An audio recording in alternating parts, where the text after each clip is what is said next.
Hello, BookTube. It didn't feel right for it to be a Sunday and for me not to do a tag.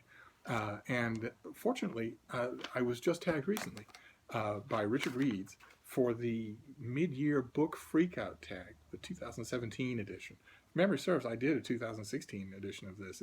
It's basically a kind of a measure taking of the reading year so far with a bunch of prompting questions. It was created by Read Like Wildfire and Earl Grey Books, and it's perfectly timed because June is when I do my own version of taking stock of my reading by going over my book inventories and my reading logs and whatnot, and also the wonderful book spreadsheet that was made for me by Sam at Sam's Nonsense, which I use all the time. June is the time when I take stock of that for the greatest of all possible reasons, because at the end of every year on my internationally famous book blog, Stevereads, I do the Gotterdammerung of all year-end book lists. It puts all other book lists in print or online to shame, in which I enumerate the best and worst books of every year. I've been doing it for 11 years now. And I also did a feature called the Donahue Interregnum, where I did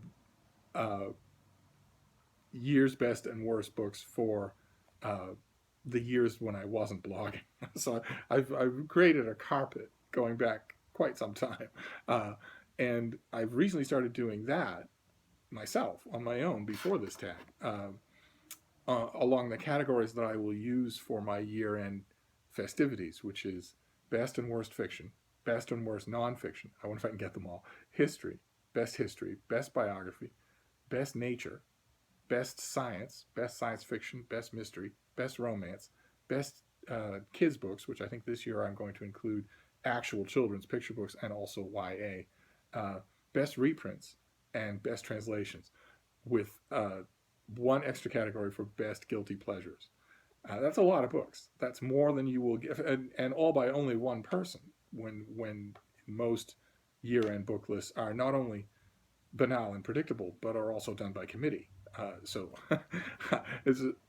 in order to prepare for that, because some amount of preparation is necessary nowadays. Back 10 years ago, I didn't have any other writing obligations, so I could easily wait until December to just assemble my thoughts on my year-end list. I can't do that anymore. In December, I will certainly have writing commitments other than my blog, other than creating this gigantic world's greatest list. So it pays to start early, and June is the halfway part of the year. So I've been going over all of my book notes for 2017 so far, and filling in preliminary stuff for all of those categories, right? Because the year is half over. I think I can safely say what half of those entries will be. I mean, granted, the publishing year is freighted towards the fall, but even so, I can certainly jot down a lot of titles and make a lot of headway on my list. So this tag actually came in handy, and it involves a lot of paring down, but I thought we'd get right to it. It covers a lot of books.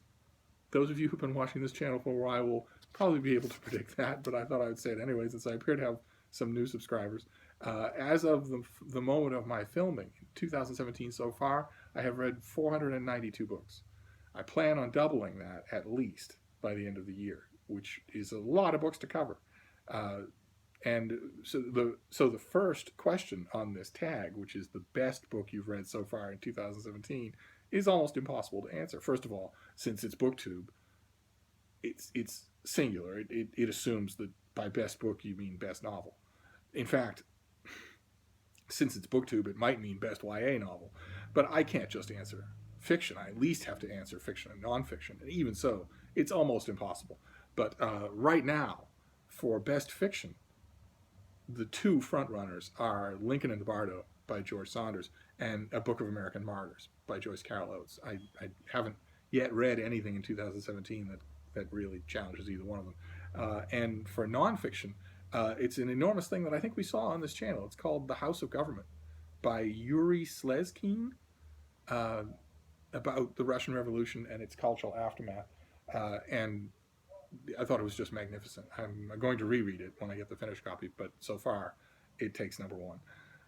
Then question number two is best sequel so far in 2017, and for me, it's historical fiction. It's The Drowning King by Emily Holleman, who did a historical novel I think last year or the year before called Arsinoe, about the sister of Cleopatra. The Drowning King is about the brother of Cleopatra. This is a series of historical novels, really well done, really smart, about the siblings of the Cleopatra family, which I would have thought would have very little in the way of dramatic potential, since we don't know much about them and they died very early, but except for Cleopatra, but and because of Cleopatra. But she makes these things work. She makes them wonderful reading experiences. Let's see here. Question number three. A new release you haven't yet read yet, but want to. And for me, there are two. There's Lord of Shadows by Cassandra Clare. Just haven't got to it yet. And there's We Are Never Meeting in Real Life by Samantha Irby. Both of which are definitely on my radar and on my shelf, but I haven't read them yet. Question number four. Most anticipated new release in the rest of the year. I don't have just one. It's an enormous list. I narrowed down some candidates here. There's a what looks to be, I think, from the University of Kansas Press or Kentucky Press, what looks to be a very intelligent study of the Ford administration, President Ford. I've been waiting for, if there is such a thing, I've been waiting for it, so I look forward to reading it. But also Oathbringer, the new gigantic 1,000-page Brandon Sanderson book in the series of the Stormlight series that I really like. There's a nonfiction book by Paul Croce called Young William James Thinking, about the interesting James brother, that I'm very much looking forward to. And also an animal book about a vet who makes house calls called My Patients Like Treats by Duncan MacVean. And that's just a tiny fraction of the things that I'm looking forward to. Let's see here. Prompt number 5 is the biggest disappointment. And for me, so far this year, I'm sure there will be other disappointments. For me, it's Falstaff, Give Me Life by Harold Bloom. A slim little thing, his study / appreciation of Shakespeare's character Falstaff, that Bloom has been talking about Falstaff and calling Falstaff his literary alter ego for 50 years.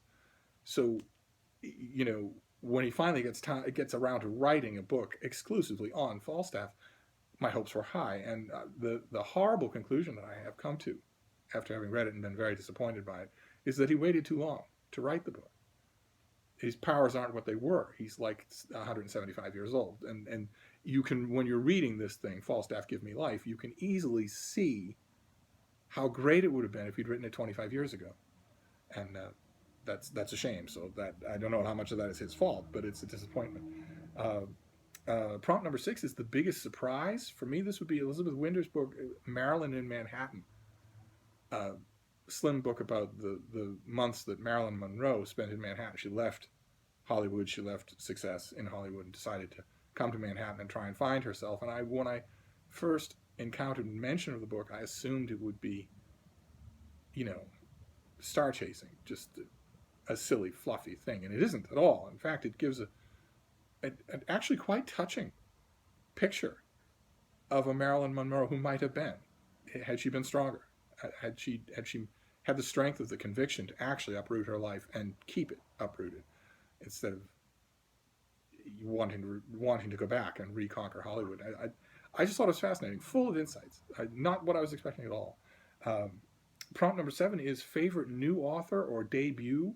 I have a whole category that I think I might not have mentioned that one. That's another category for the Stevereads end of the year, is best fiction debut. And the candidates are endless. It's been a very strong year for debuts fiction, actually a stronger year for debut fiction than for established fiction. I listed 2 here that I keep going back to in my mind. First one is History of Wolves by Emily Fridlund. And the other one is it's a U.S. debut. It debuted in UK, I think, last year, called The Butcher's Hook by Janet Ellis. That is, they're both amazing. They're both very different. The Butcher's Hook, quite a performance. They both are, really. Prompt number 8 is newest fictional crush, and I'd like you all to repeat after me.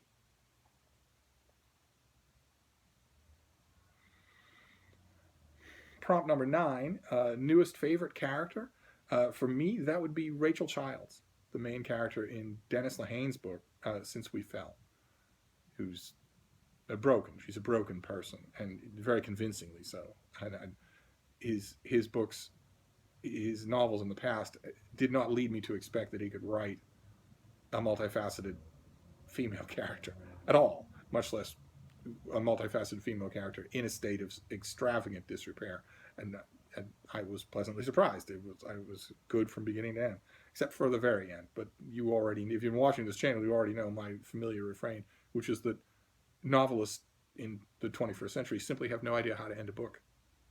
They don't have any idea how to do it. They get up and leave. I've only met, so far in my fiction reading this year, I've only read 1 or 2 examples of someone actually ending a book. All the rest of it, it's been, it's pretty much all I got. Bye. Prompt number 10, a book that made you cry. I'm going to pass on this one. Prompt number 11, a book that made you happy. That would be a book by Leonard Marcus called Golden Legacy, which is a hardcover book chronicling the history of the Little Golden Books, the children's Little Golden Books. And again, I was expecting something simple and one-dimensional, and instead, Marcus does an incredible job. Crams it full of wonder and great quotes and fantastic behind-the-scenes stories that just, I loved it. Absolutely loved it. Prompt number 12, favorite book-to-film adaptation so far?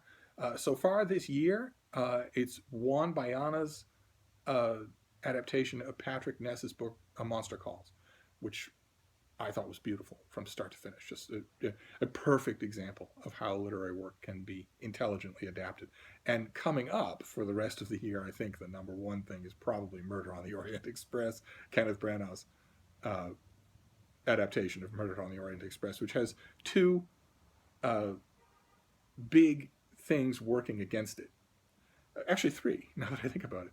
The number 1 is that for some inexplicable reason, Branagh has decided to give Hercule Poirot silver mustachios. That's insane. That's like giving Sherlock Holmes a long beard. Hercule Poirot is absolutely iconically known for crisp, black, curling mustaches. Not a bushy, gray, salt and pepper mustache. I don't understand that at all. That's impediment number 1. Impediment number 2, some of you may howl, but it's nevertheless empirically true. The original Murder on the Orient Express was populated by some of the greatest actors and actresses in Hollywood. And Hollywood doesn't have many great actors and actresses today. It has mostly people who can only work in very short jump cuts and only in primary color emotions. So the cast is the second big impediment. And the third big impediment to any adaptation of Murder on the Orient Express has got to be that everyone knows the ending. Everyone knows the gimmick. There can't be anybody left in the world who won't go into the movie knowing what the ending is, which I would think would hurt it a little, but maybe not. So people went to see the remake of Psycho. Anyway, that's the one I'm looking forward to most the rest of the year. Prompt number 13 is favorite review that you've written so far. Kind of surprised to see this on this thing because I'm not sure how many people who will do this tag write reviews. I, as you might know, write lots of reviews. And my favorite one so far that I've done, I now do lots before the end of the year, but my favorite one so far is my review of, what's his name? Edouard Louis. His book, The End of Eddie, is the English language translation. A tiny little gay novel that I read it and I wanted to get to the bottom of its acclaim. So I downloaded the French version and I read that. And then I got a sense right away this was going to be Garth Greenwell all over again, that this thing was going to be hysterically, operatically overpraised. So I decided to preempt that as much as I could by writing the review it deserves. And that's what I did for Open Letters Monthly, because I certainly couldn't sell it anywhere. I'm most happy with that review so far, but there are bound to be others as the year goes on. I'll try to remember to leave a link to that review down below, just so when you're reading reviews of the book elsewhere, you'll have a corrective in mind. Prompt number 14 is most beautiful book you've received so far, and predictably it's The Essex Serpent. the U.S. publisher for the Essex Serpent did not change the cover, so it's still gorgeous. I got an advanced copy and then a finished copy of that, so that still wins. That's always going to win. And question number 15, the last one: what books do you need to read by the end of the year? And I know this is going to sound facile, but all of them, everything major. There's a huge slate of them, hundreds that I plan to get to. All the major works that are coming out in the year. It will strain me a bit because, like I mentioned, fall is when publishing gears up. So there'll be tons of history and all the major release fiction. So I'll just make the time. And that's it. That is the mid-year Freakout tag. And all left for me to do is tag people. And I want to tag a whole bunch of people. I want to tag Simon Savage, but I'm not sure. I'm pretty sure he doesn't watch my channel. I'll try and tag him on Twitter or something, so at least he knows whether he does it or not. I'd love to hear his answers to these, but also Jennifer from Insert Literary Pun here, Jess from Garden Scriptorium, Britta. I tag Elisa at Paperbits. The Richard tagged a whole bunch of people that I also wanted to see. So, you know, all of my usual suspects, but also anybody else who's watching this, you want to do this. It's the middle of the year. It's time to take stock. And I love those kinds of videos. So feel free if I didn't name you. And that's it for now. I'll see you soon. Thank you, BookTube.